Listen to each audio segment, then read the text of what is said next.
One of the goals I set for myself this year regarding listening to music was to venture outside of English releases and go for stuff outside of my reach, be it regionally or stylistically. And considering some of the gold I've struck doing it so far, this is something I highly suggest doing. You can expose yourself to new styles of music you may not have been previously familiar with, an idea which is always exciting to me. And one of the highlights for this year that this resulted in me finding out about was the debut album from Korean composer and multi-instrumentalist Park Jiha, in which the chilling Communion offers a minimal yet highly atmospheric mix of folk and jazz. Now, traditional Korean folk instrumentation isn't something I have always been well versed in, but from what I understand, this album employs instruments such as a bamboo flute called the piri, which sounds akin to a saxophone timbre but tinier, a dulcimer with strings to be hammered called the yangium, and another bamboo mouth instrument called the saengwang. Joined by a brigade of other traditional instruments, I am left still and speechless like the way time seems to stop during the time-lapsey Accumulation of Time, a song showing just how powerful Jiha's sense of dynamics is. The tranquil moments perfectly preface the jarring jumps up to loud and confronting volumes. And speaking of volume, there's something totally mesmerizing about the way that the saengwang seems to float closer and away from us like some sort of magic carpet. It is sounds heard from the moon that poses as the first big wow moment of the album, however,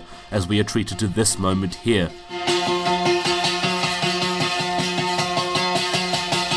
It's amazing how engaging and thick the atmosphere on this album is despite the lesser amount of instruments we can hear, and also how little they're even playing in the first place. It lulls us into a false sense of security so that by the time we've become comfortable with the sounds we're hearing, the piece is just about ready to rocket into something entirely more disturbing, even dangerous. Highly emotional are the 3 tracks following the moon piece, with the longing of the Yawning divide sounding like some of the saddest music I've heard all year. Oh, that's right, it's because it reminds me of the Chrono Trigger soundtrack. All Souls Day seems to be the most direct and aggressive piece, which makes much of an effort to scream and squeal and bang and clatter in your ears. Of course it all works as the most layered and most free jazz inspired track on the album. It just somehow all clicks together, every single layer. And the album's closer, The First Time I Sat Across From You, with its mournful saxophone and the continued hammering of the yangium, is to me at least the most triumphant song on the album, a moment where the emotion rings more humanly than it had before, or like the soundtrack to a conclusive sunrise, the dawn of a new day, a fresh start, a rebirth, all of that sort of stuff. I could spend all night writing and rambling conclusive statements about the magic of this album, but I feel as if by now in this video you should be relatively aware of how fantastic I think it is, and I hope that if you give this a try that your verdict is somewhat close. This album is creative, visceral, upsetting, unbelievable,